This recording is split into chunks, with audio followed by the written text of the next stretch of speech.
Student chapter 2 relations and function में आज हम एक्सरसाइज 2.2 के क्वेश्चन को सॉल्व करेंगे। पहला क्वेश्चन है, यहाँ पर हमें एक सेट दिया है, ठीक है। इस सेट में एलिमेंट है 1 2 3 14 तक इसमें एलिमेंट है और एक रिलेशन हमको इस प्रकार से दिया गया है कि xy such that 3x - y = 0 for every xy belongs to a। यानी जो रिलेशन है वो सेट ए से सेट ए के लिए डिफाइन है। यहाँ पर दोनों सेट अलग अलग नहीं है, यानी सेट ए के एलिमेंट्स का रिलेशन सेट ए के एलिमेंट के साथ ही है। और इस संबंध जो रिलेशन आर है उसका हमको प्रांत निकालना है, सहप्रांत निकालना है और परिसर निकालना है। तो देखिए हमको रिलेशन किस प्रकार से दिया है, पहले इसको ले लेते हैं। r = xy such that 3x - y = 0 for all xy belongs to a। ठीक है, यानी रिलेशन में जो भी ऑर्डर पेयर आएंगे, यहाँ पर रिलेशन आर के जो भी ऑर्डर पेयर होंगे उनके फर्स्ट एलिमेंट और सेकंड एलिमेंट दोनों कहां से बिलोंग करेंगे, दोनों सेट ए से आएंगे।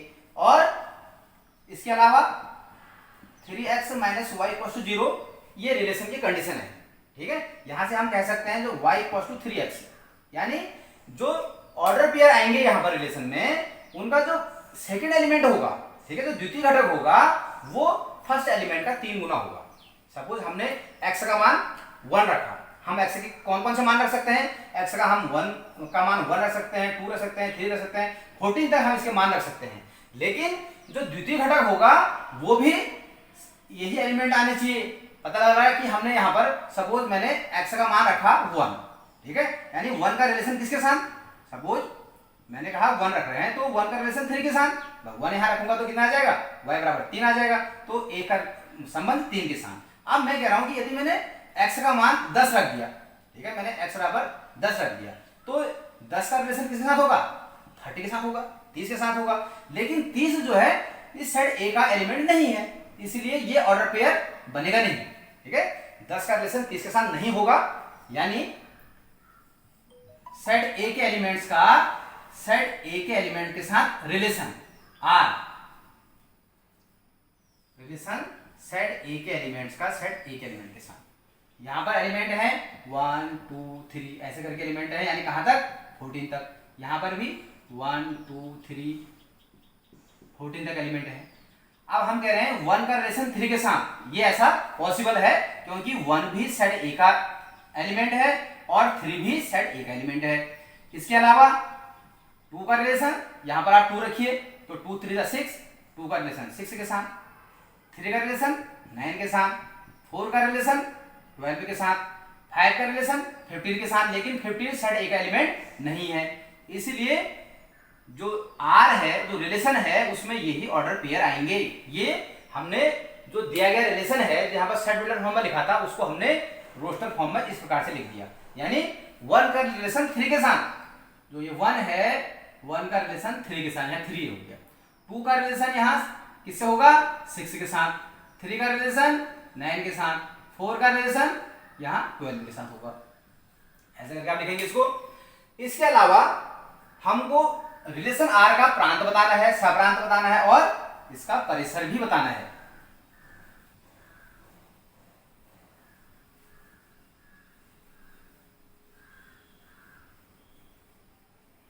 देखिए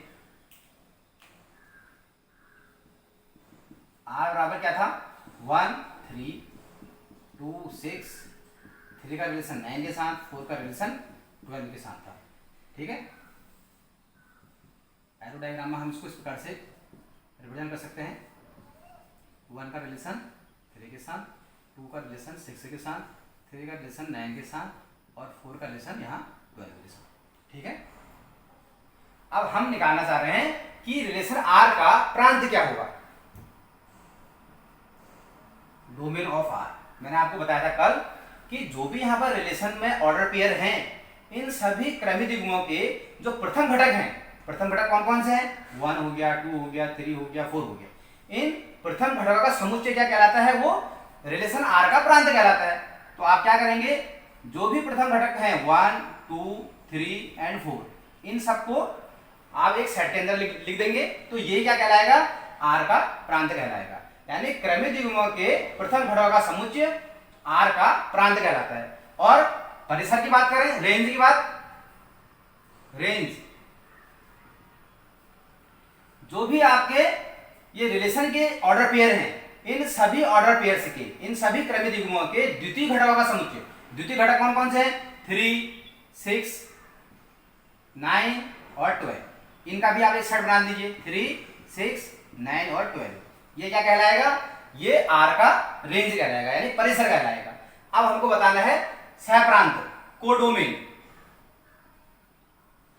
कोडोमेन ऑफ आर।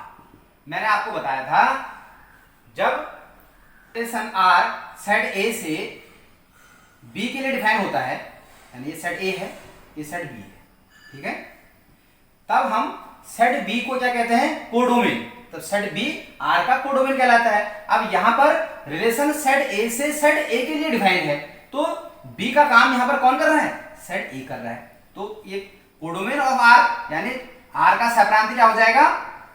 सेट ए हो जाएगा। सेट ए में कौन से एलिमेंट है? 1, 2, 3, यानी 14 तक एलिमेंट है। इसको आप ए भी लिख सकते हैं, ठीक है। तो जो रिलेशन आर का सहप्रांत क्या होगा? वो सेट ए होगा। तो इस प्रकार से हमने पहला क्वेश्चन सॉल्व कर लिया है। अब हम क्वेश्चन नंबर 2 में आते हैं।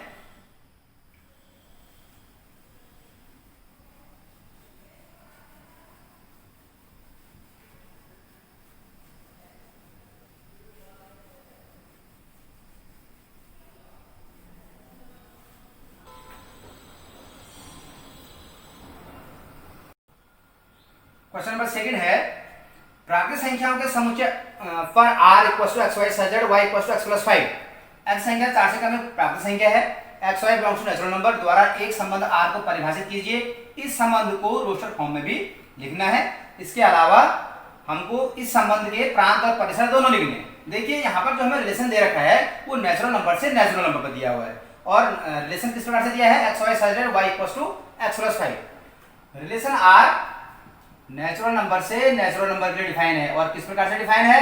r equals to x y such that y equals to x plus 5, ठीक है, for all x y belongs to natural number.